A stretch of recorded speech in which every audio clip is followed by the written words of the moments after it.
This should be a lovely evening because here he is. Maureen has discovered or found again, because he moved from south to north, from New York to London. She's discovered another great American figure. It was all lying there. The work is there. It's in movies, it's in dancers and choreographers that he influenced, but you pulled it together. And look at this elegant, charming-looking gentleman. I've asked Maureen to start by reading a couple of the opening paragraphs because they're context, they're mise en scène, they're descriptively vibrant. So you'll be prepared for what you're going to see and hear. In 1932, when Noel Coward approached Harlem dancer turned choreographer Buddy Bradley to stage his new revue, Words and Music, he had high expectations. Coward gravitated to the chic and cutting edge, so it was only natural he sought out the hottest choreographer in London. But he had no clear vision of the dances he wanted, and frankly, it was just as well. Buddy Bradley's pinwheeling opening number for Words and Music, blending white Eton jackets and West End sophistication with Hoover's Club traditions of male dance authority, low-down gestures of the Baltimore buzz, and the arching stance of the cakewalk was unlike anything London had ever seen or even imagined dance could be. The first night audience erupted in applause before even a single Coward witticism had been uttered. That night, Bradley once again redefined what dance could be. In a career that began in the Harlem Renaissance and spanned decades on stage, film sets, and nightclubs on both sides of the Atlantic, Bradley pushed the boundaries of dance. He introduced jazz dance to theater, where he revitalized fusty mincing and parading with movement that aligned with the new jazz sound. He brought jazz-trained bodies to George Balanchine and Frederick Ashton, thereby assisting in the creation of neoclassical ballet. He was an early pioneer of dance on film, devising techniques that made dance seen in picture palaces more intimate and immediate, more akin to live dance on stage. Through his legendary dance school in the West End, he implanted American rhythm tap throughout the British Empire. In his nearly 40 years overseas, he worked at the Folies Bergère in Paris, in nightclubs in Spain, Italy, and Germany, and via the global reach of British film, telegraphed his aesthetic, American jazz, to all four corners of the earth. Bradley was the international emissary of jazz dance.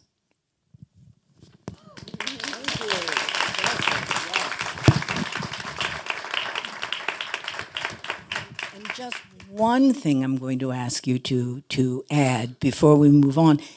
Some of the jazz musicians that he was working with and really collaborating with in the Harlem Renaissance days. I think he started with Fletcher Henderson. Fletcher was key, and he worked a lot with Fletcher in his dance studio as well when he worked on the first Black-owned dance studio on Broadway, which was there specifically to bring the jazz dance that's coming down from Harlem onto stages so that the dance we saw on the Broadway stage was aligning with the jazzier music that was now happening thanks to the Harlem Renaissance.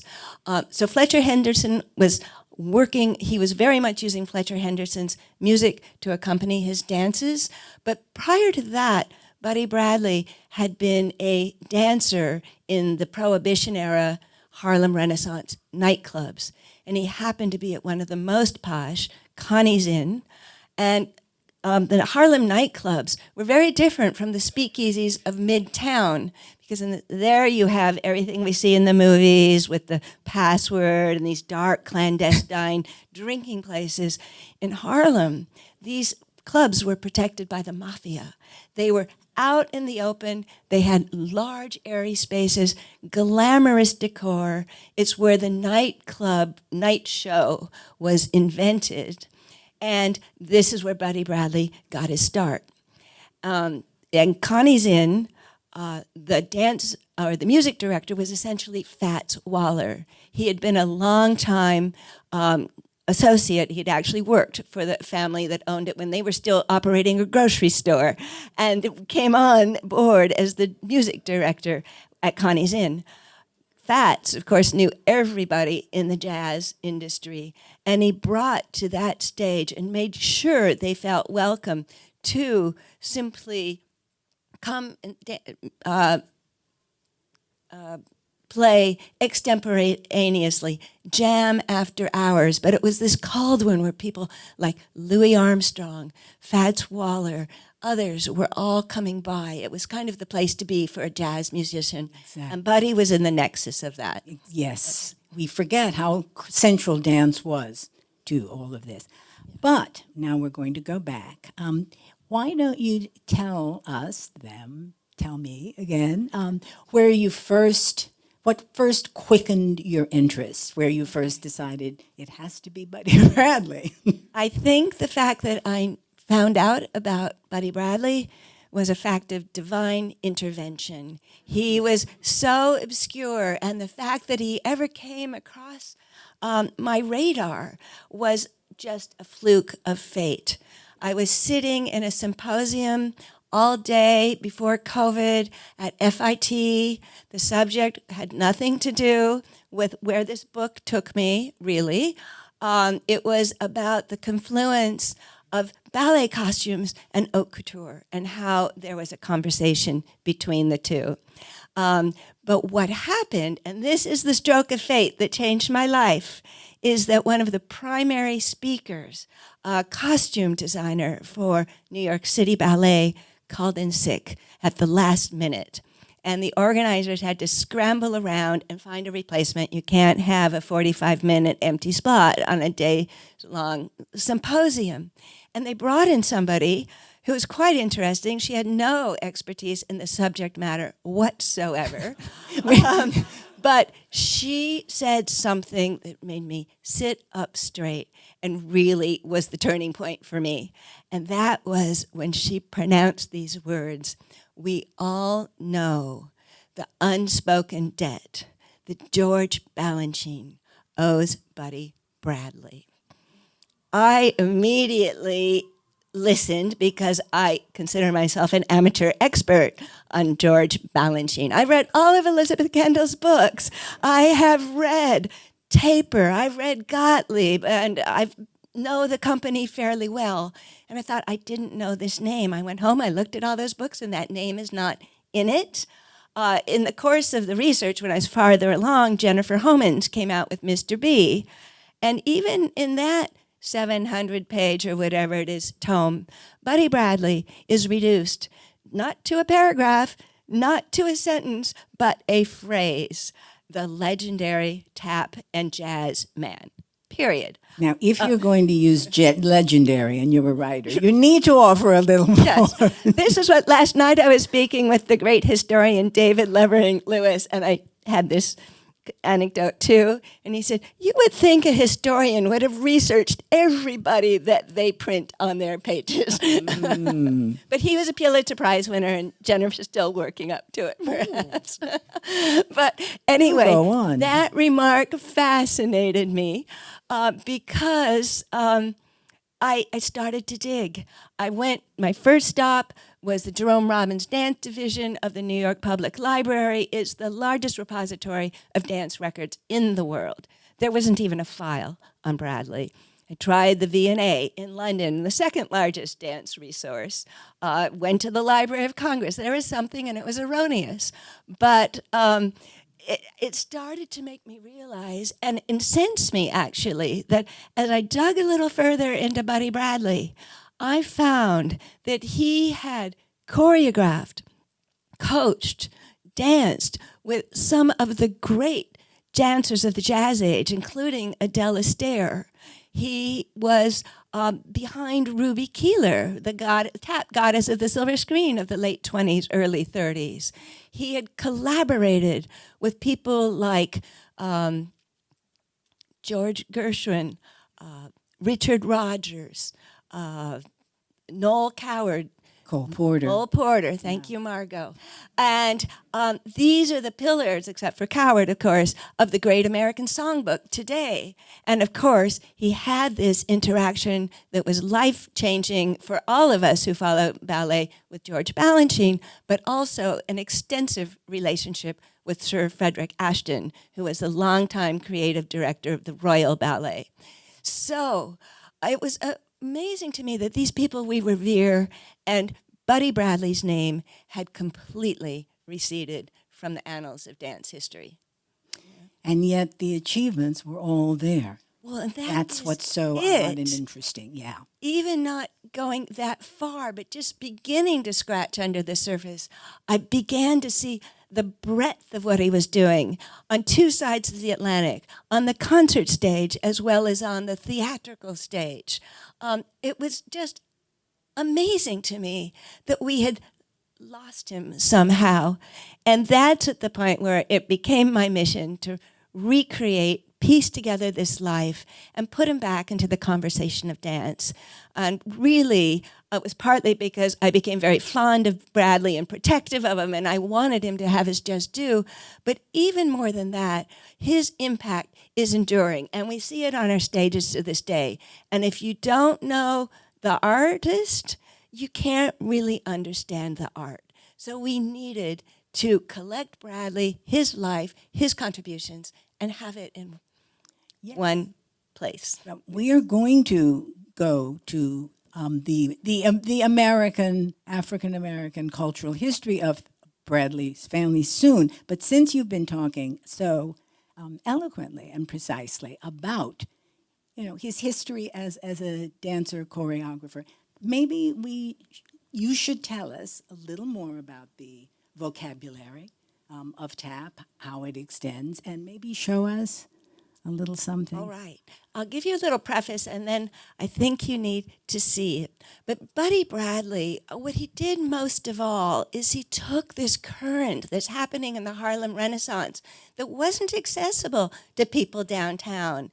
If you don't grow up acculturated to listening to rhythms and responding to them physically in a certain way, it's a real challenge to understand how to dance as a jazz or tap dancer.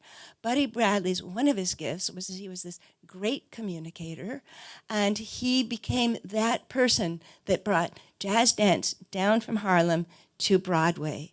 And most of his work is on white dancers because of this. He was working largely on white stages on both sides of the Atlantic once he exited Harlem. And what we're going to see now is Bradley adapting African-American dance characteristics to a very talented Francis Day. And what we're going to see is that, of course, the origins of jazz, which we're seeing, it's not specifically tap, we will see tap too this evening, is that it comes from Africa, West Africa, of course, and it's all about being in connection with the earth. That is the source of vitality, of life, of generation, and tap dance, jazz dance are all in connection with that force. And in doing that, it means the center of gravity drops, the knees are usually deeply bent in a plie, we're often accompanied by drums, and the drums can be very sophisticated. They can be working in counterpoint. We can have multiple drums, so the body is responding to all of that. So polyrhythms, the feet moving in one way, the hips in another, the shoulders in an opposition, the head in yet another, are all part of African-American dance, and really the cornerstone of what we see in both jazz and in tap. So here is Francis Day, and it's almost a textbook example of what Bradley was doing for his dancers. And one of the things I love about it is a textbook example, but also the camera is just climbing up, showing each little element of movement as if it's waiting for me to hold the pointer and say, and there are the knees, and there are the hips, and whatever. So let's see Frances Day dancing in the 1935 film choreographed by Buddy Bradley, Oh Daddy.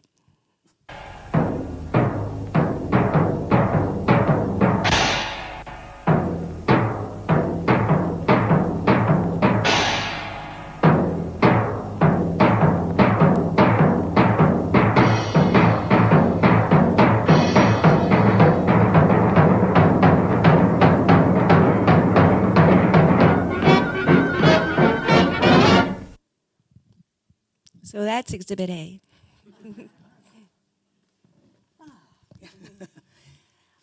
Pause. We all regroup. Now, let's do a little history. What about Bradley and his family and his ancestry as a particular kind of complicated American story that I must add certain people calling themselves rulers would love to erase from our history at this point? Buddy Bradley's story is a very American story. One of the things that drew me to Bradley is that he becomes a lens on so many themes of American history, and he gives us a human face and granular detail of what it was to live these experiences. And there are many. There's living in the Jazz Age, experiencing the Harlem Renaissance, the rise of American culture overseas. All of these things are part of Bradley's story, which is part of why I felt so strongly about telling it, because it's a broad story and the context is rich. But Buddy Bradley's family was really fascinating to me. I learned things that I learned in the most cursory way in textbook studies. And suddenly I'm looking at this resilient, incredibly creative African-American family that produced someone like Buddy Bradley. Buddy Bradley's great-grandmother was a free person of color in rural South Carolina, and she really wanted agency. And in order to do that, she took her one cow and her one pig, or I can't remember actually what the two livestock animals were, and walked across state lines to Georgia and founded a family homestead that is in the family to this day in the Blue Ridge Mountains. And this tenacity, this vision, this real intentionality is something that carries through the maternal side of the family and ultimately filters through Bradley. On his father's side, it is indeed possibly even more complicated. Oh, but the complication with being a free person of color is that free is a little bit of a misnomer. What I always thought, oh, that must be a nice status, the best of both worlds. But it's not. Worst in some ways. Yeah. It really meant that you were basically an adolescent in the eyes of the law. You had to have a white guarantor to purchase property, to have to vote. Oh, you can vote at that point, but to have a small business, anything had to be sponsored, and always for a fee by a white person. And in addition to which, the taxes were just exorbitant if you're a free person of color.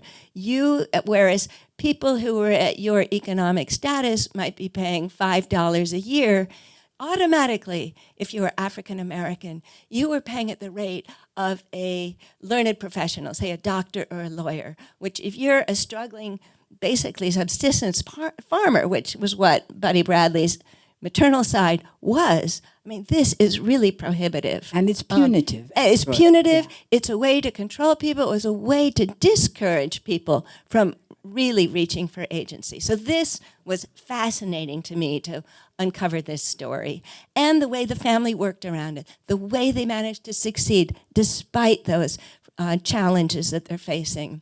Then on his father's side, it's in a more obvious way complex, because it turned out that Buddy Bradley's grandfather had been an enslaved man in the Black Belt of Alabama. And not only was he an enslaved man, we have this story, but he also has a story that's also not so uncommon. He was the son of his owner. So he was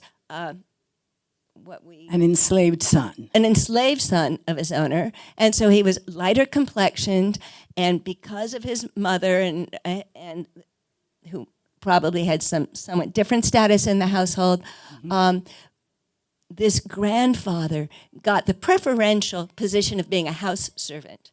What that meant is that he was already code changing between those in the slave compound, the slave quarters, and working in the house and counting the silver and making sure master's wardrobe was presentable and ready for the ball or whatever he might have been doing. But he became very supple that way. Supple's a good word. And after the war, the plantation is basically ruined, as most of the South was. It was destroyed. They still owed enormous taxes to the U.S. government. They're impoverished.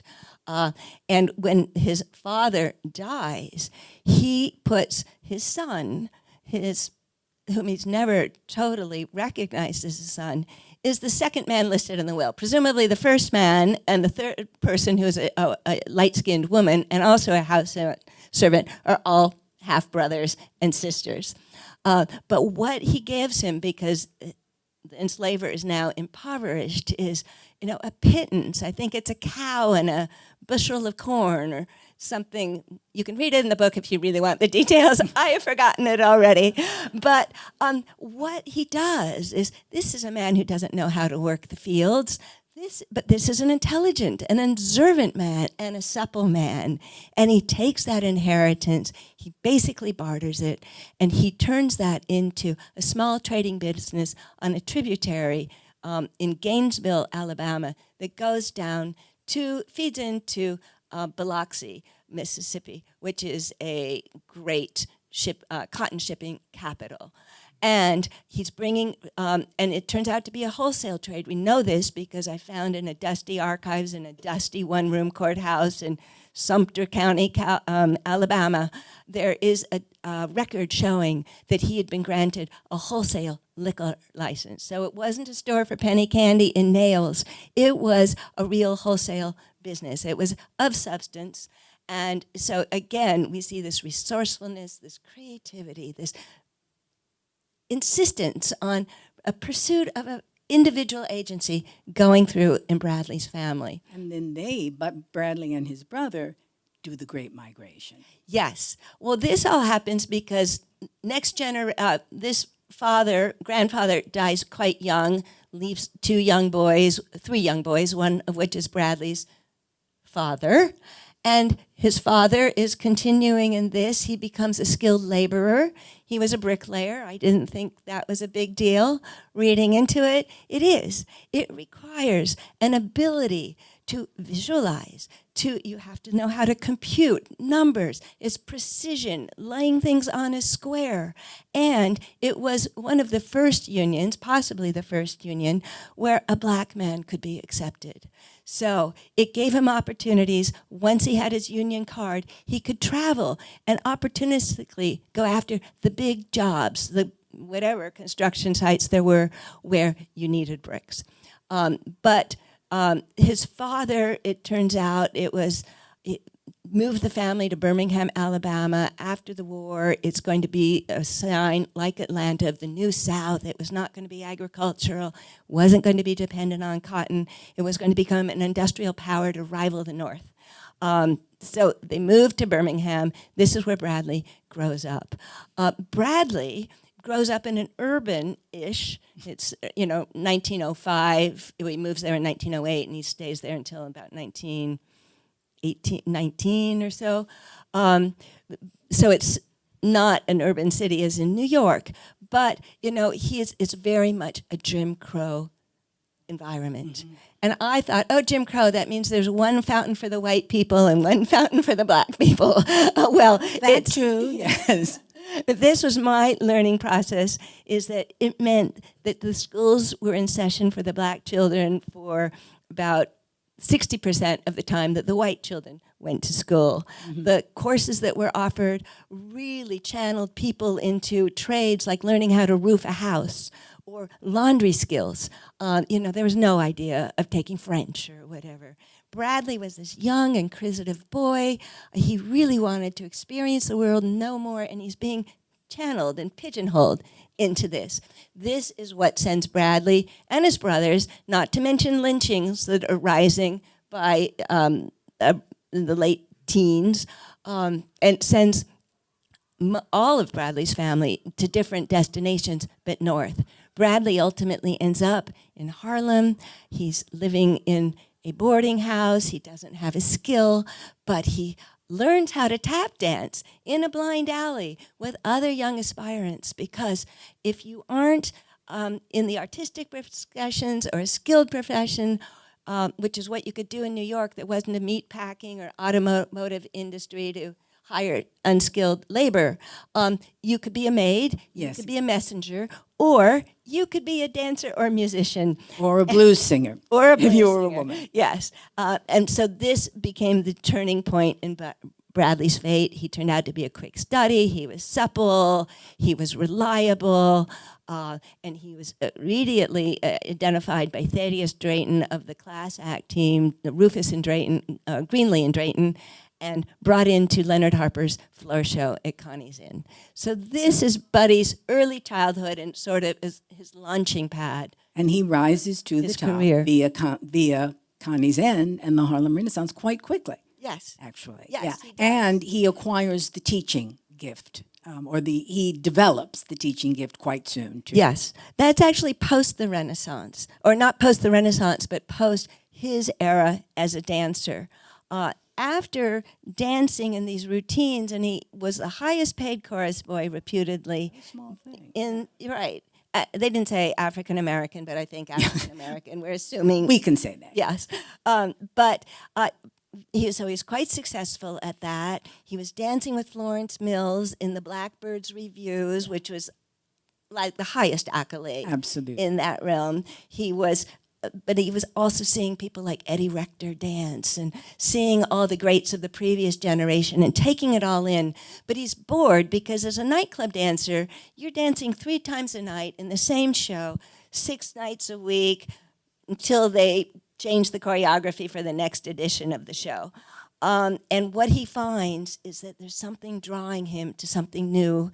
There's jazz going down to Broadway. And there's this opening for somebody in that he could be that person who becomes that translator of this new, exotic, elusive movement to people who desperately need it to stay abreast of their times. It is called the Jazz Age for an obvious reason, and there had to be a jazz dance to go with it.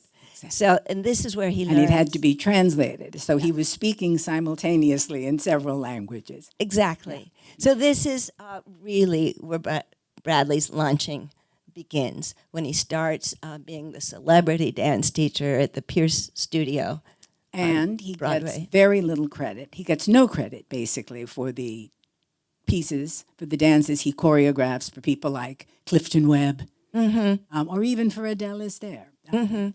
So that sends him over eventually to Europe, because he will get credit there. Yes, and many other things as well. What happened to Bradley on Broadway is they wanted the talent.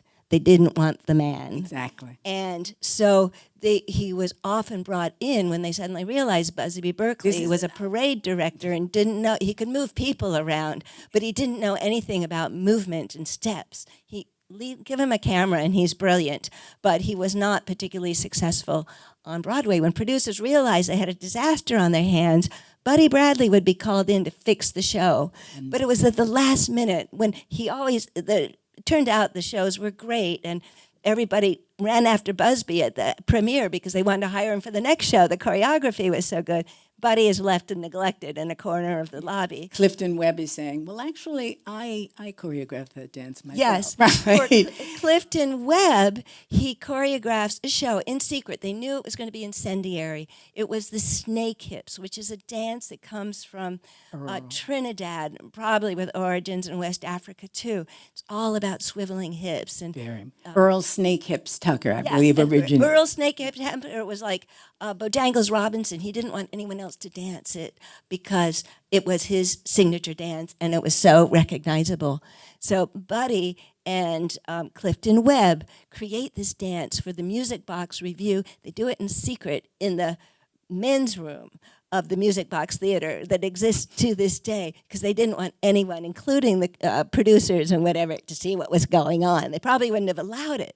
It changes Clifton Webb's career. He had been a ballroom dancer, and from this, he goes into the stratosphere and ends up being in Sunset Boulevard with Gloria Swanson and other things. But in all cases, Buddy Bradley is never credited. So, and he's never given the circumstances to do what he considers his best work. Yes. So he goes to Europe, and that's much better. He gets more credit. He teaches Alicia Markova. I was suddenly Yes. going Alicia Alonso. No, Yeah. he teaches Alicia Markova the snake hips, which she does on point. He works with Ashton. He meets, how does he meet Balanchine? I've Yes. forgotten. They work on a project together. Right after his first show, which was Richard Rodgers and Larry Hart's Evergreen, which was a huge production, so big, and it was just at the beginning of the Depression. It's 1930. It was too big to bring to Broadway, too expensive. Everyone was scared of a big, expensive show. But it was a hit because there was a diversity of dances, and the dances that were happening were creative and rich, and they were all different sort of genre. This leads to the producer asking Buddy Bradley to choreograph his next show, or another show, the 1931 Cochrane Review. Buddy Bradley is basically the choreographer of all the numbers, but Cochrane loves to mix things up. And there's a young, unemployed ballet choreographer who's at loose ends. The Ballet Russe has collapsed with after Diaghilev's death. And Balanchine is living by his wits at this point. Balanchine is hired to do the closing number of the first act, and also the grand finale, using the entire cast.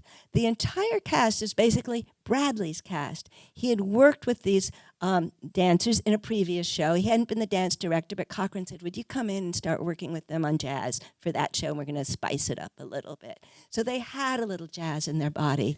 But what Bradley did that was so important to Balanchine is he brought over 2 tap dancers from Harlem.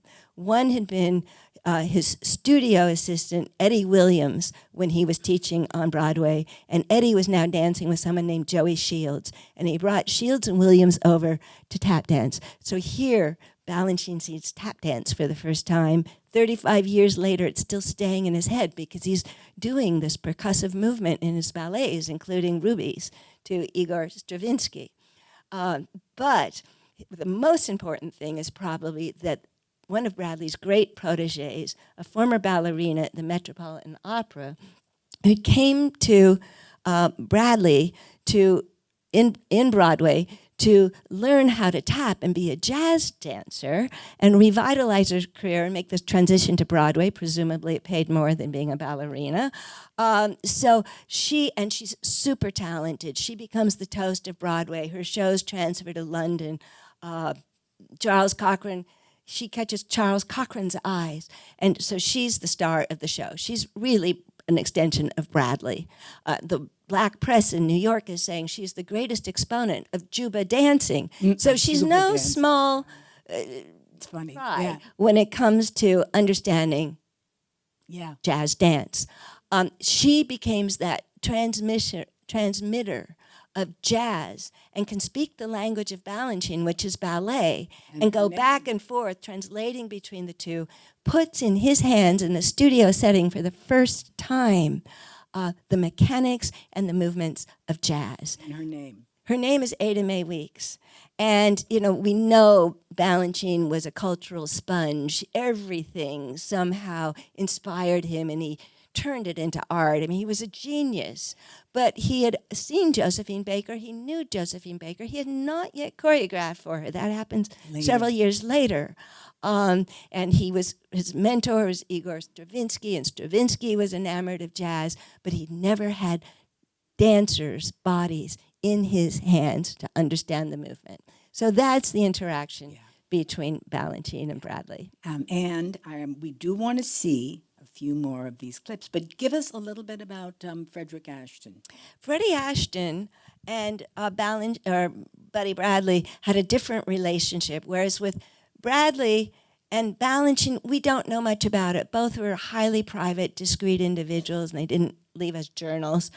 We only know that they did the show, and there was this pool of dancers, and there was this one dancer who's an extension of Bradley, who's working closely with Balanchine and tap dancers. With Ashton, there's an extended collaboration. It starts when Bradley has to teach Freddie Ashton how to tap dance for a show. Bradley has staged something based on Eddie Rector's March of the Soldiers, where tap dancers are tapping in counterpoint. So you're hearing what sounds like a drum conversation, and Eddie Rector was doing it in tap. Bradley translates this to a show in Broadway, and Freddie Ashton is pressed into service and becomes the leader of the regiment. Ashton insists to this, or he's not living anymore, but he insists in his memoirs that he always had to fake the taps. But he got away with it, and he was fascinated and ended up studying jazz at Bradley's studio in the West End. From there, they collaborate on the first African choreographed jazz ballet, because there had been jazz ballets with the Ballet Russe and whatever, but this is the first time that somebody who really has jazz as his heritage is choreographing. And they create something called High Yellow for the Camargo Society, which is a precursor of the Royal Ballet. And this is where the jazz, the snake hips are translated into point shoes for Alicia Markova. The other thing he does is he takes vernacular movement, like a woman doing her washing on a washboard, bent over in a wash basin, an old man with lumbago, whatever that is, doing his stretches. Ashton is absorbing all of this. We see this later when Cinderella comes out with a broom in Cinderella and is sweeping on point shoes. We see it when we have the chickens in La Fille Malgardée. Yes. The chicken dance. Over and over again. Kolya dancing, bouncing his ball in A Month in a Country. All of these are sort of ideas that Bradley legitimized on the ballet stage. We did not see this sort of thing incorporated in ballet until then, and it really opened up the floodgates for new ideas of how to conceive dance. But what I love about this connection with Ashton is it's symbiotic. Whereas Ashton is taking so much from Bradley and it's transforming ballet, Bradley is also watching Ashton. The very next project he works on is for Noel Coward. It's Words and Music.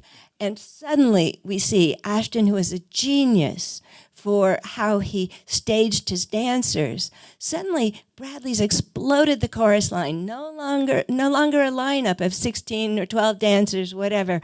Suddenly, there's spread about the stage. Sometimes later on, they're even on different levels. He's working three-dimensionally in a new way, and they have different movement assigned to them based on character.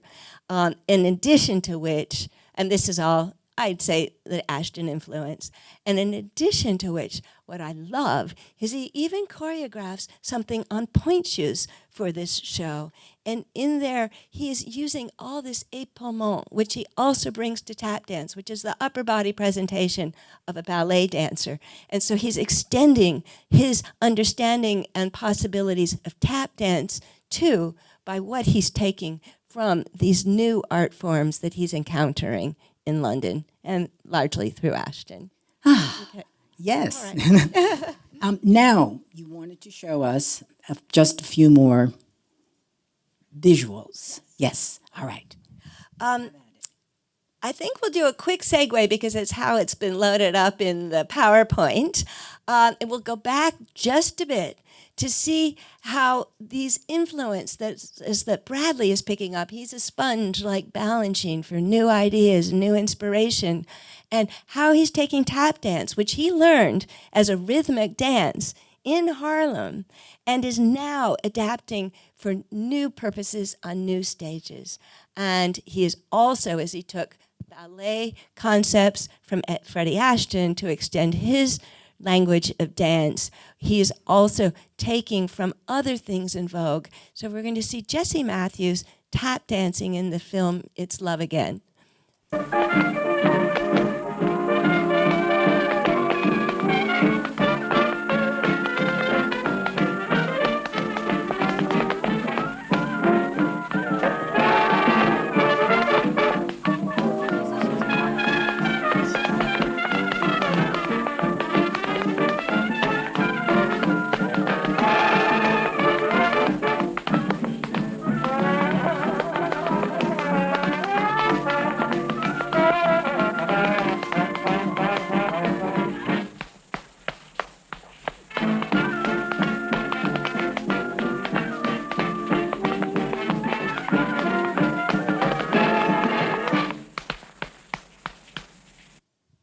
So there we see the hip movement, we see the deep pliés, we see someone who's only been studying tap for 6 months. And this is not unusual for the kind of dancers that Bradley encounters.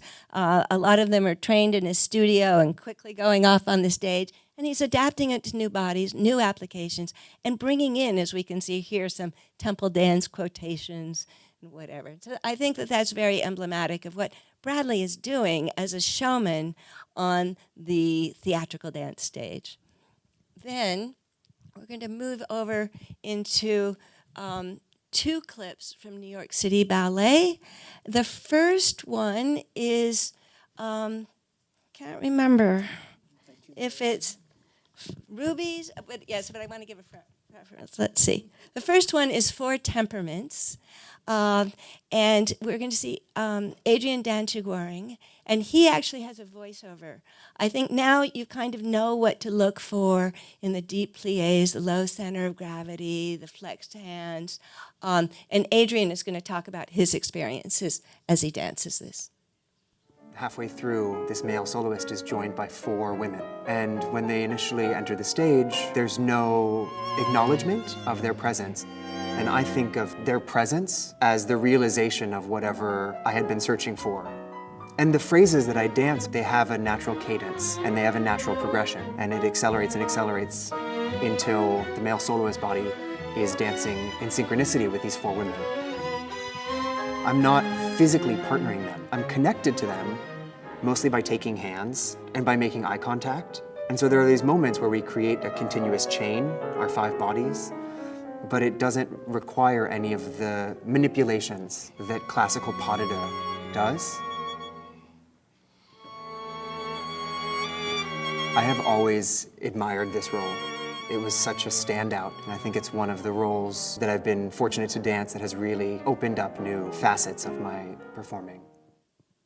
One thing I forgot to mention, but it's so obvious here, is another basic principle of jazz dance is the turned-in legs. The knees are often together, and we see this throughout Adrian's work in that segment of Four Temperaments.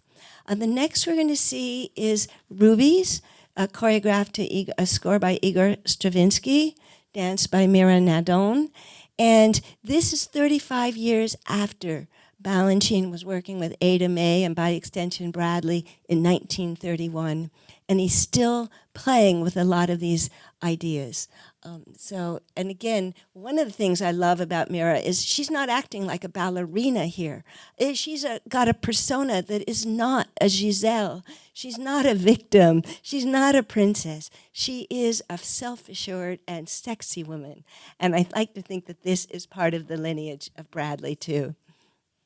I enter and repeat the very first steps I do in the ballet. It's really fun to play with these first steps with how you can look at the audience and interact with the audience. It's very flirty and you're playing a very strong, confident woman. It's really fun to play with musicality once you know the score really well. It's Stravinsky, so it's a little bit complicated.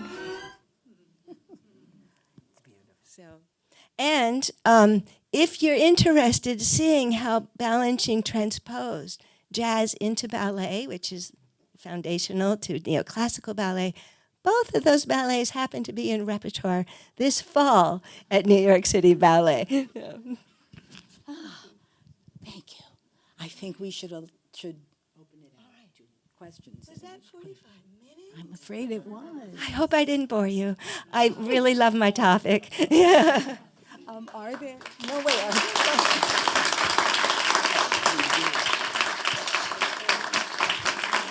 But please, if there are questions, comments, take advantage of Maureen while she's here with us.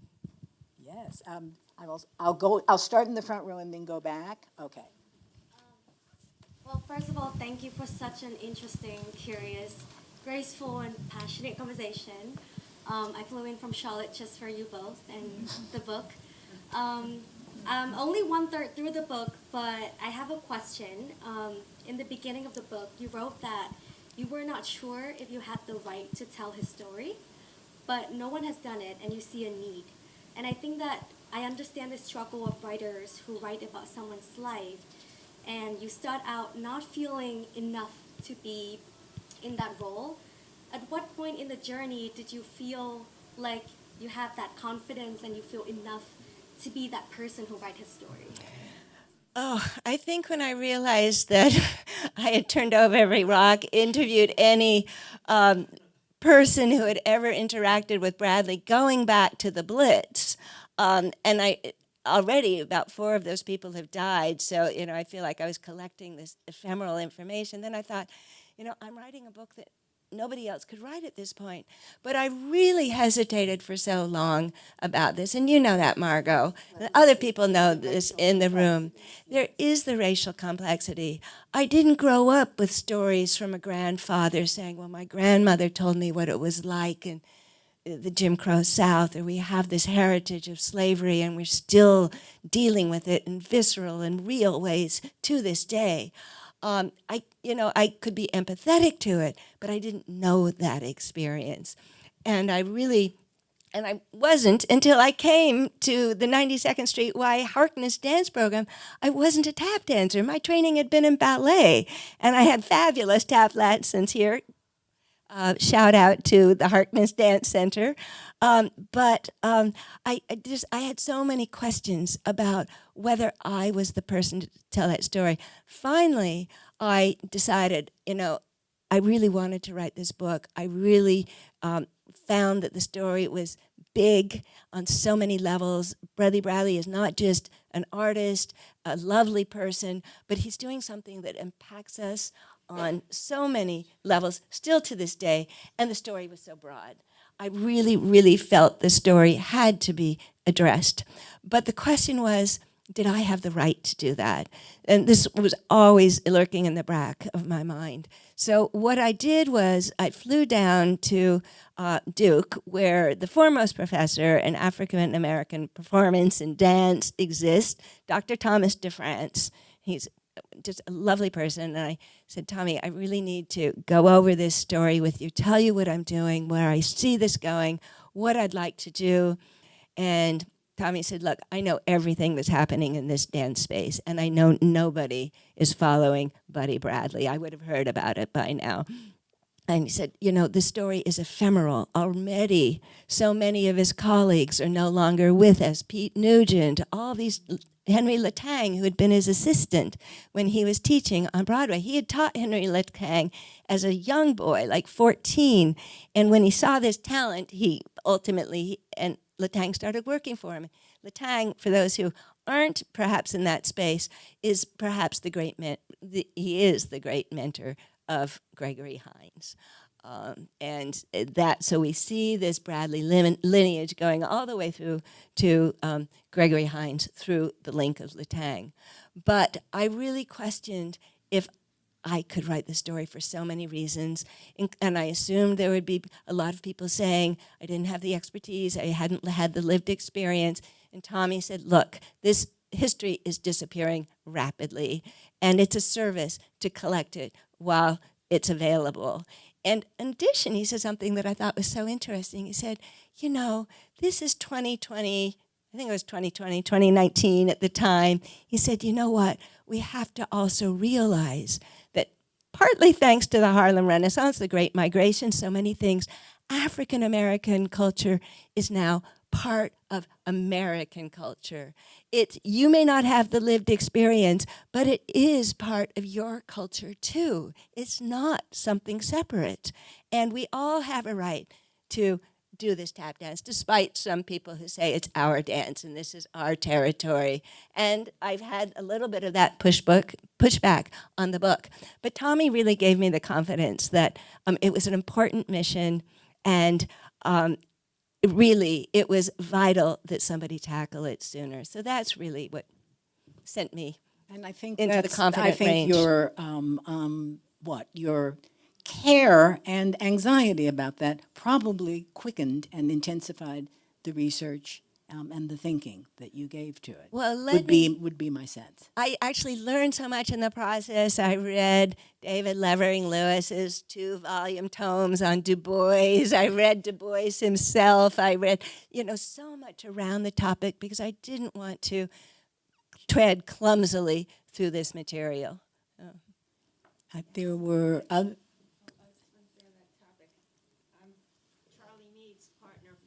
Oh, for like 40 years. God bless Charlie Meade. And he just passed away. So as Yes. you say, he was so happy that you interviewed him. Oh, 3 weeks ago. Charlie Meade. Charlie Meade was in Buddy Bradley's group in London. Oh my. In the 1950s, he would go dancing with Baby Lawrence at nightclubs after a show. Bradley never had children. He didn't marry until very late in life. And Charlie was essentially his son, basically. And Charlie gave me stories that were just so beautiful that nobody else could have told me because they didn't have that relationship. But that whole story about Baby Lawrence, that's not on the record anywhere. So, things like this, I'm so grateful for Charlie's generosity for that. And I was really struck. He just died about 2 weeks ago, I think. And it reminded me once again how these stories can be lost. Anyone else? Yes. That was wonderful, thank you. I'm wondering, you talked about not finding things in the archives, and so you have talked about now that you did interviews. Where else did you find your material, since you say there was nothing? You had to really work obliquely because it wasn't in the obvious places. But there's genealogical records, and they're not very good for African Americans necessarily. The census taker would be, a little lackadaisical or loose on the details. Buddy Bradley changed his name 3 times in his life. He dropped the name of the enslaver, Epps, and was using just his first and middle name as a name. There was also another performer using exactly that name, so then he used his nickname, and Bradley, which was his middle name, and that became his professional moniker.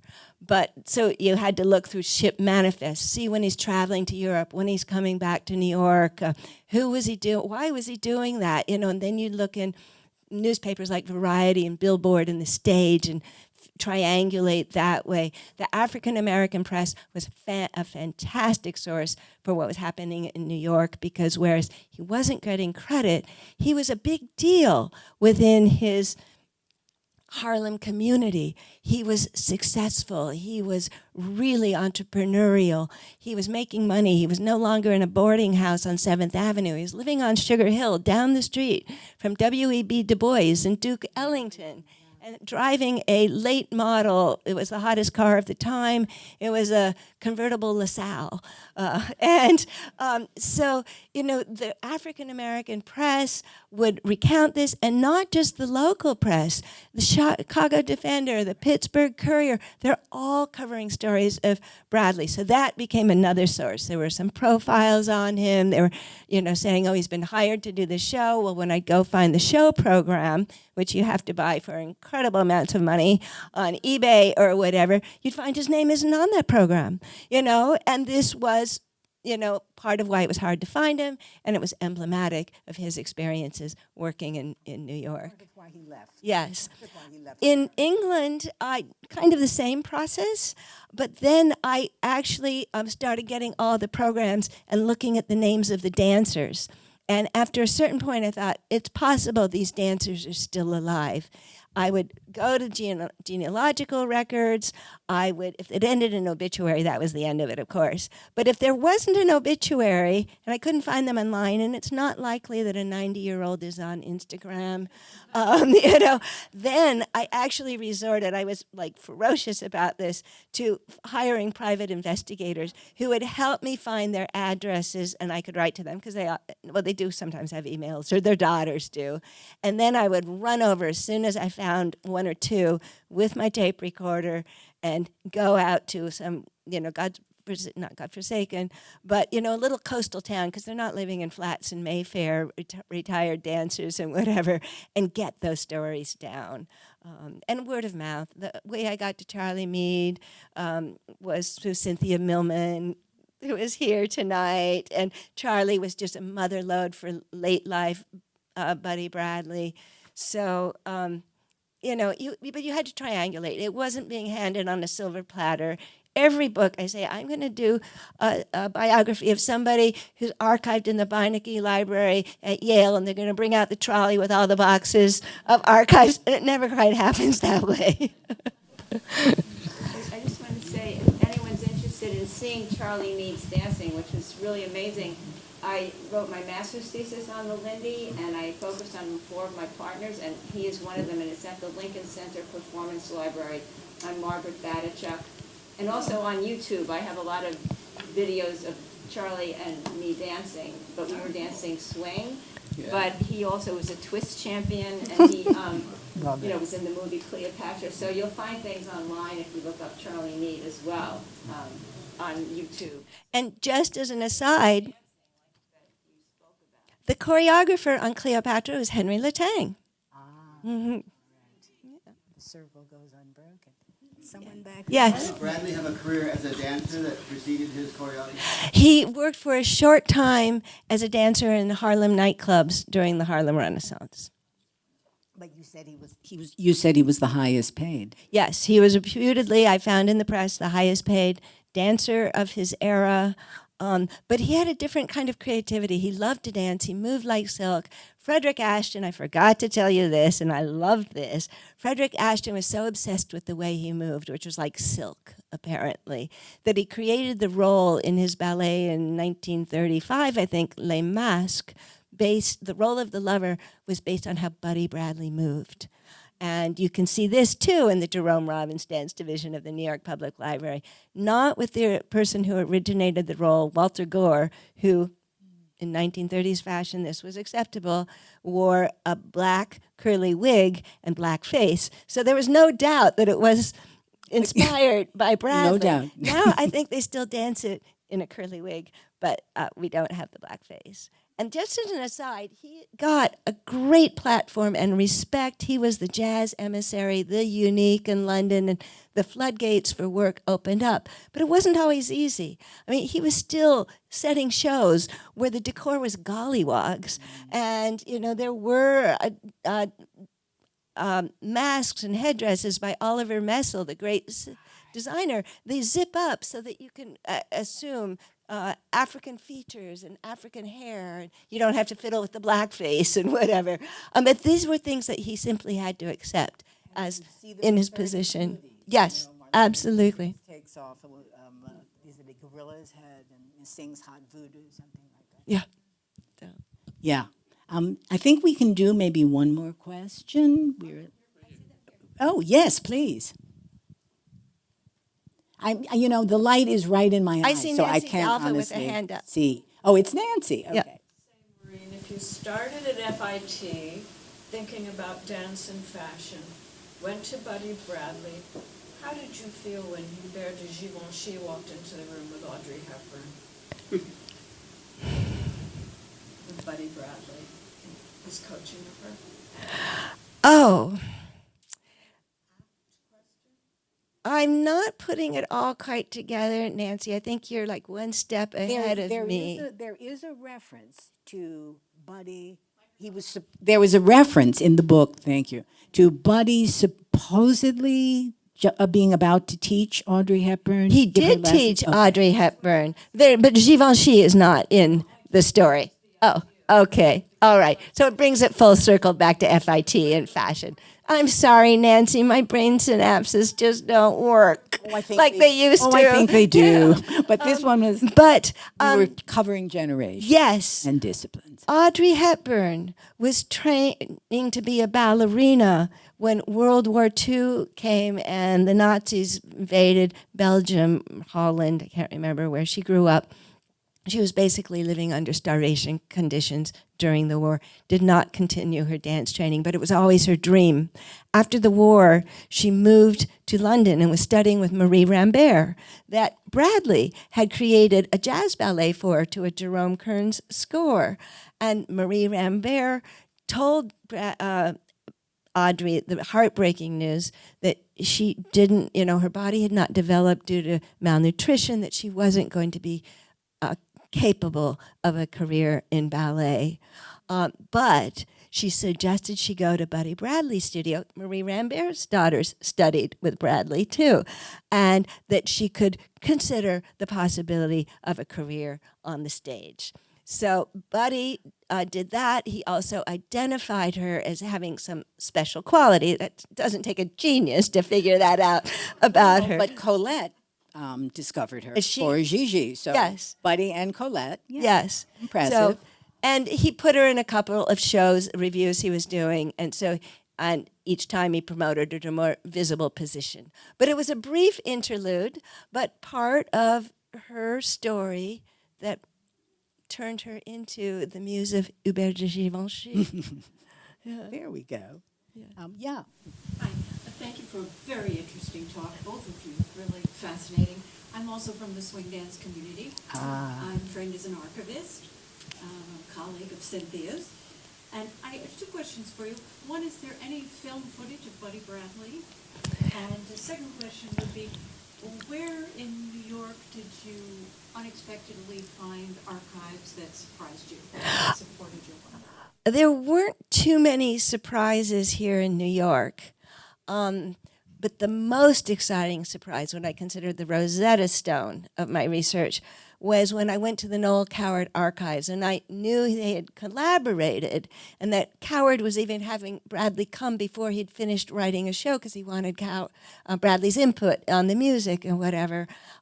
But they were like, we don't think we have too much. And I said, well, let me just come and poke around. Well, they said, well, we do have a little film footage of Words and Music. And it was taken by Noel himself because Noel loved gadgets, and he was one of the first people to have an amateur film camera in 1931. And lo and behold, this is the show that happens just months after working with Freddie Ashton on the ballet High Yellow. And this is where we see him taking the Ashtonian groupings, using the characterizations of Ashton, épaulement in jazz dances, all of this combined with the cakewalk, with the Baltimore buzz, with the vernacular, American dances, all coming together. And we just see this fertility of ideas coming out of Bradley's brain because he is in London and he is having this exposure that he didn't have in New York. So that was probably the most exciting moment of my research. And you had another part of the question. Is there any actual film footage of Buddy Bradley? We don't have much because when he was dancing, film wasn't used to document things from the side wings or whatever. He was the go-to for musical films in London. And Jessie Matthews, who we saw dance, was called the dancing divinity, and by her request, and I think it would have happened anyway, he was always the choreographer. So we see a lot of his work. Again, we don't see Bradley. But there is one brief signature moment in the movie Evergreen where you have maybe 6 seconds of Bradley dancing in the street. And it's just a little quotation, because Evergreen is all this frothy thing about the Belle Epoque and costumes, whatever. And suddenly you see this man in a newsboy cap, low crutch to the ground, tap dancing. But it's, if you blink, if you go, get a glass of water or something, if you're watching at home, you can miss it so easily. But that is our one actual footage of Bradley himself. Well, if there's any to be found, someone will read your book and reach out. Wouldn't that be wonderful? Yes, it would be. I think. Oh, wait, there's one more? Okay. Oh, is that the thumbs up, meaning we're done? Oops. I thought you were raising your hand. All right, we must conclude. Maureen, thank you. It was so wonderful. Thank you.